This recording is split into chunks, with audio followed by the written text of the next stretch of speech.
Good morning all of you. So here is today's the Hindu newspaper news analysis. और अगर आपको इस lecture की पीडीएफ चाहिए तो आप टेलीग्राम से जाके डाउनलोड कर सकते हैं। So let's start. तो जो फर्स्ट न्यूज़ है वो बात करती है इंडिया और फ्रांस के द्वारा डिस्कस किया गया है जो अफगानिस्तान और जो यूक्रेन क्राइसिस है तो उसके बारे में। तो जो फ्रांस है उसकी लोकेशन हम देख लेते हैं।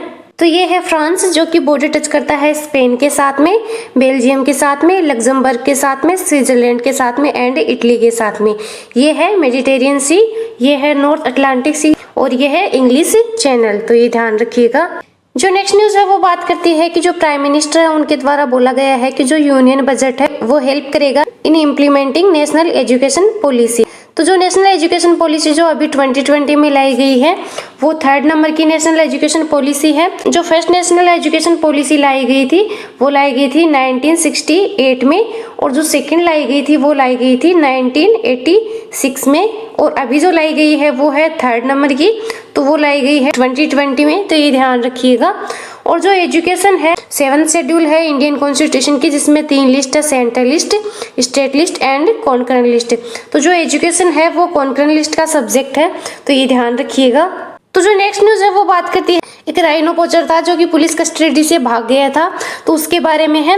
तो इसमें एक इम्पोर्टेंट जो नेशनल पार्क है उसके बारे में दे रखा है, तो वो है काजीरंगा नेशनल पार्क। और अगर बात करें राइनोज की तो इन्हें जो IUCN है उसमें जो राइनोज है उनको वनरेबल की कैटेगरी में रखा गया है, तो ये ध्यान रखिएगा। जो राइनोज है उनको वनरेबल की कैटेगरी में रखा गया है IUCN में। इसके अलावा जो असम में जो इम्पोर्टेंट नेशनल पार्क है उनके बारे में हम देख लेते हैं। तो ये है रायमोना नेशनल पार्क, ये है मानस, ये है ओरांग, ये है नामेरी, काजीरंगा, दिहांग पटकाई एंड डिब्रू सिकोवा। तो ये ध्यान रखिएगा।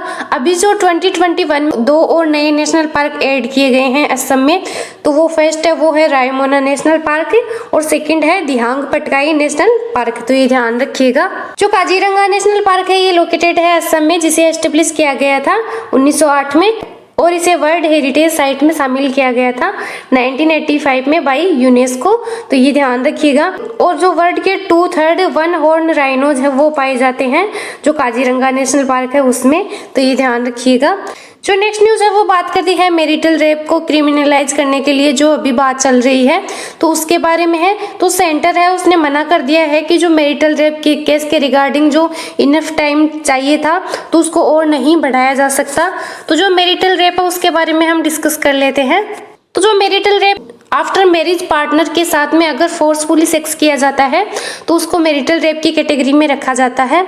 तो इसमें कुछ डाटा पॉइंट दे रखे हैं। अगर बात करें UN पॉपुलेशन फंड की तो उसके द्वारा बोला गया है more than 2/3 of married women in India aged 15 to 49 have been beaten और forced to provide sex regardless of their socio economic position. और जो international men and gender equality survey 2011 का उसमें बोला गया है कि 1 in 5 main has forced his wife और पार्टनर टू हैव सेक्स। 104+ जो कंट्रीज है उनमें जो मैरिटल रेप है उसको क्रिमिनलाइज कर दिया गया है, लेकिन जो इंडिया है, सऊदी अरेबिया, पाकिस्तान, चाइना ऐसी कंट्रीज हैं जहां पे जो मैरिटल रेप उसको क्राइम की कैटेगरी में नहीं रखा गया है। तो उसी के रिगार्डिंग ये बात चल रही है कि जो मैरिटल रेप है उसको क्रिमिनलाइज किया जाना चाहिए। जो नेक्स्ट न्यूज है वो बात करती है फंडामेंटल ड्यूटीज के बारे में।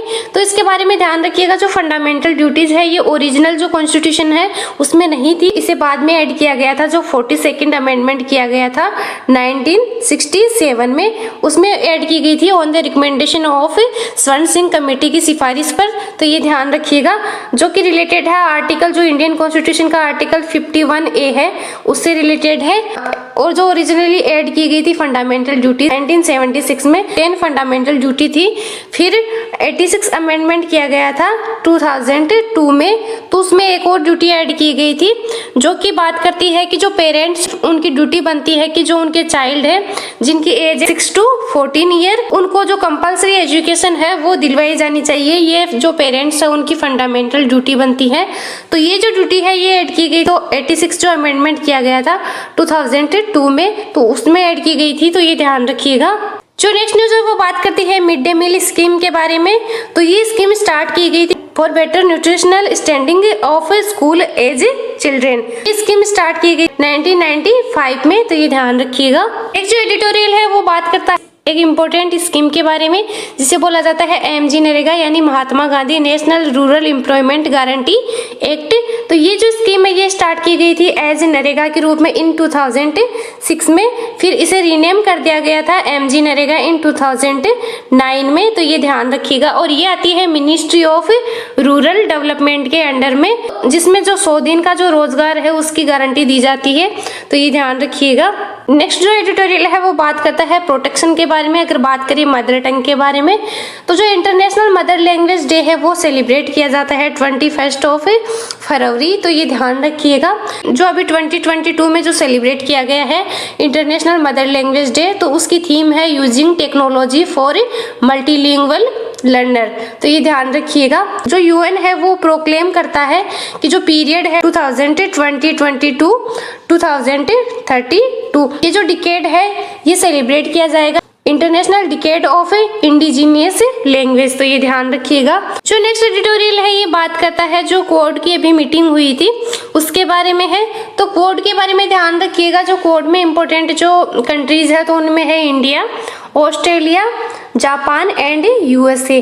और जो न्यू कोड अभी बनाया गया है तो उसमें जो कंट्रीज है उनमें है Israel, India, USA and UAE. तो इन दोनों में डिफरेंस ध्यान रखिएगा। इंडिया है वो दोनों कोड में शामिल है, तो ये ध्यान रखिएगा।